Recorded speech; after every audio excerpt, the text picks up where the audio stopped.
Information age is the name given to the 21st century period of human history when our economy shifted from traditional industries to information technology. But the origins of the impact of information on human culture dates back to thousands of years ago when stories of myths and legends were passed down in an oral fashion.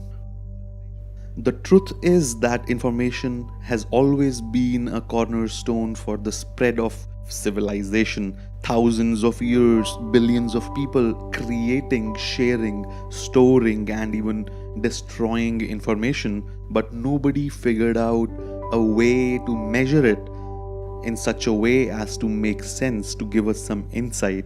It may sound unbelievable, it did to me, but the concept of information had not been properly formalized until the 1940s. Before that, information had always been a vague term encompassing various different ideas, much like energy or motion. Just as Newton came along and formalized motion with his laws, and Einstein precisely equated mass with energy, it was time for information to come into scientific limelight. Information is meaningless without its ability to be communicated, without its ability to be translated. As I'm speaking, the words are transmitting through the air into your mind. As I'm reading something, the meaning is communicated from the page into my mind. All uses of information require communication. There are two different metaphors for understanding this communication. The first one is an objective look at information. It says that information is like flowing water through a pipe. What you send is what you receive. It conveys the idea that information is a thing in itself. It's a thing in itself. A second conflicting metaphor of information is that of choice. The sender makes a choice of the words and the symbols that are necessary to convey the information. The receiver requires an ability to understand those choices. Without the receiver understanding the English language, no matter what I say in English, that information is meaningless. In this sense, information is always a recreation. At every step, information is recreated in a different medium. This metaphor is what is necessary to understand in order to understand what Shannon's work means, what a bit means. 1948, A Mathematical Theory of Communication, Claude E. Shannon. This is what we are going to study for the next few videos. Let's play a game of 20 questions with Bhaiji. Bhaiji knows over 1,000 famous people and he is thinking of one of them. Champarani here has to figure out which of those 1,000 people he's thinking of by only asking 20 questions of yes or no nature, right? What is the worst question to ask? What will Champarani ask which is so useless? Is it Mahatma Gandhi? Our friend, the Riyai Ghoda, he's sitting here. Mr. Ghoda, he is watching this show on television. Mr. Ghoda doesn't have to listen to the answer. He would say, obviously it is no. This no contains almost no information. The number of possibilities was 1,000. Manu Bhai knows 1,000 people. It reduced to 999. A mere 0.1%. What is the best question to ask? The best question.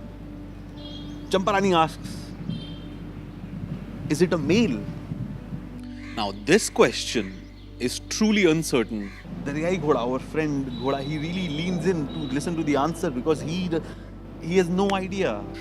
If Bhaiji now says no, this answer, this no, has so much more information because the number of possibilities reduced from 1,000 to 500.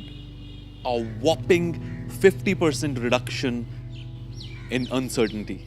The first no and the second no will have such a different information content. How can we capture this property? We see that the higher the probability of an answer, the less information is contained in that answer. So information content is inversely proportional to the probability of its outcome.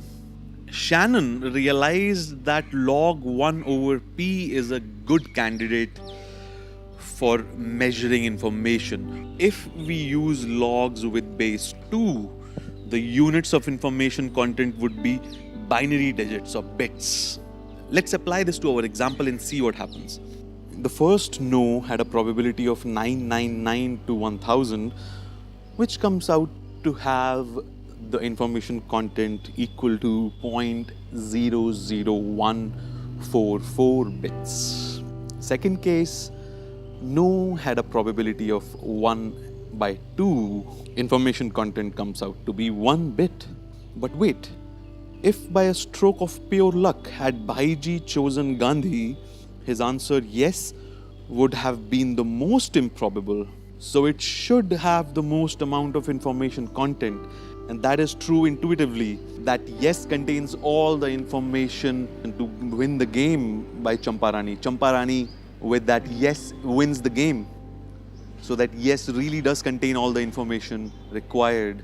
And when we calculate the information content for that yes, that comes out to be 9.97 bits. So this measurement of information really does have intuitive sense. So what is the average information content that can be expected from the first question?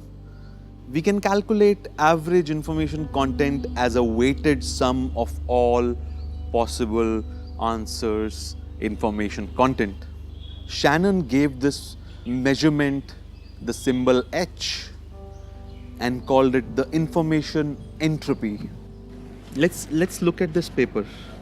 This thing is a graph. This tells you a lot about what Shannon's intuition might have been like.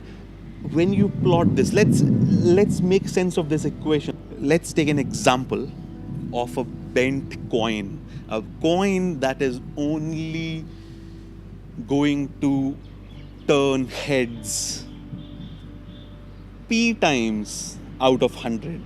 The probability of a heads turning up is p, and the probability of tails turning up is then, of course, 1 minus p, right? You change p and you calculate h at every point and you plot that graph. When p is 0, there is no chance that heads will turn up. It's always going to be tails. What is the use of a flip? It's not going to show us anything. We already know it's going to be tails. It's no information to us. It's no surprise to us. H should be 0 and H is 0 over here.